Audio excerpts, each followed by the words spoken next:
Because as a professional scientist, environmental health and biosecurity are the two topics that I study.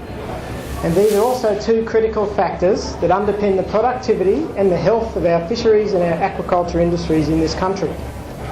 Now, marine parks are also supposed to be about environmental health.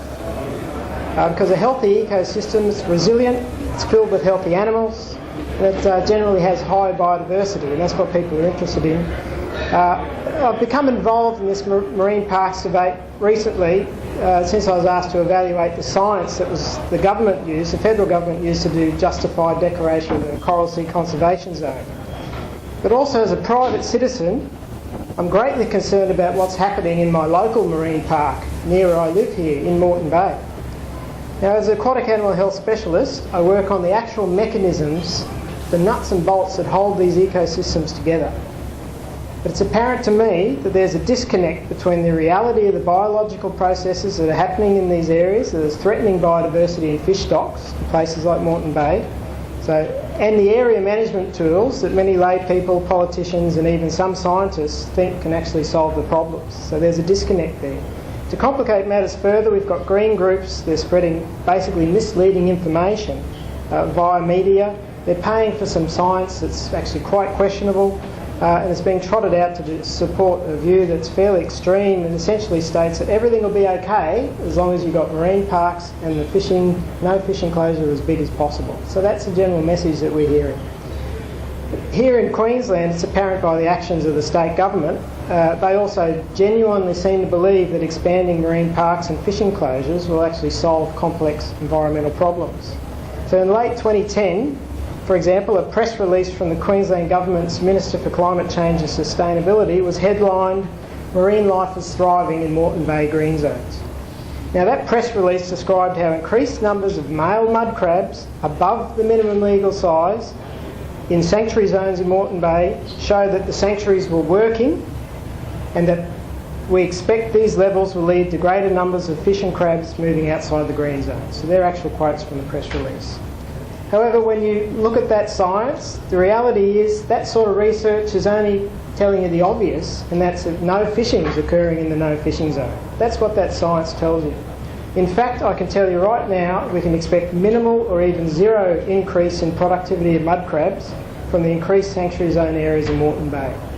The reason why is because female mud crabs are already fully protected by law in Queensland. In other words, the females are already no take. Furthermore, the male and female crabs, they mature at around 9 or 10 centimetres, which is 5 centimetres below the minimum size that we use for the males. So all the female crabs are already fertilised by the time that they go out to spawn. So it's actually a very conservative fisheries management arrangement.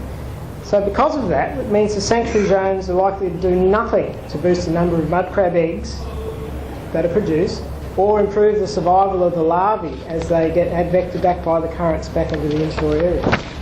So that press release by the Queensland Environment Minister basically demonstrates a staggering lack of understanding of the limits of the utility of sanctuary zones for helping fisheries and biodiversity.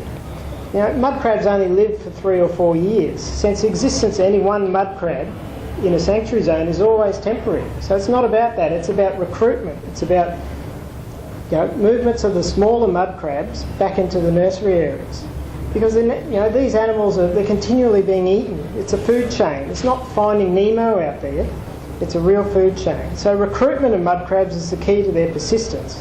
And a much better measure of the effectiveness of these sanctuary zones is how many sublegal mud crabs there will be coming through. Because if you're getting more of these little crabs coming through, you're getting better recruitment, and that's what we want to see.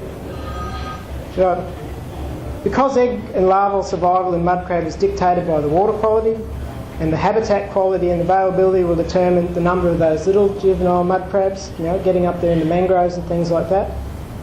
Because they're the things that actually drive mud crab production, the science suggests that the current highly conservative fisheries management arrangements in Queensland are more than adequate to maximise the number of mud crabs available for the fishery, especially in view of the degraded environment that we have in the inshore areas like Moreton Bay.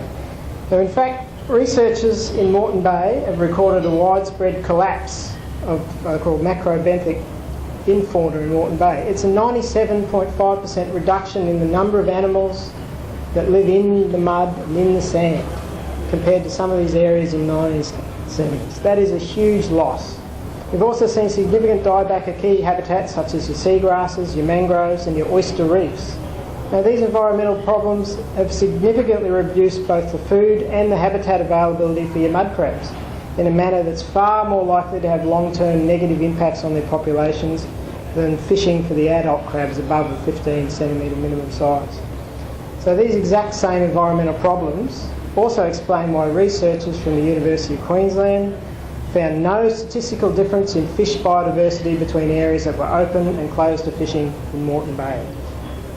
Now, the University of Queensland researchers, first of all, they didn't conduct any baseline studies, so I don't know how they could come to a conclusion by saying that the marine parks were preserving biodiversity when they didn't know what was there before the marine park was implemented. But that's another matter entirely.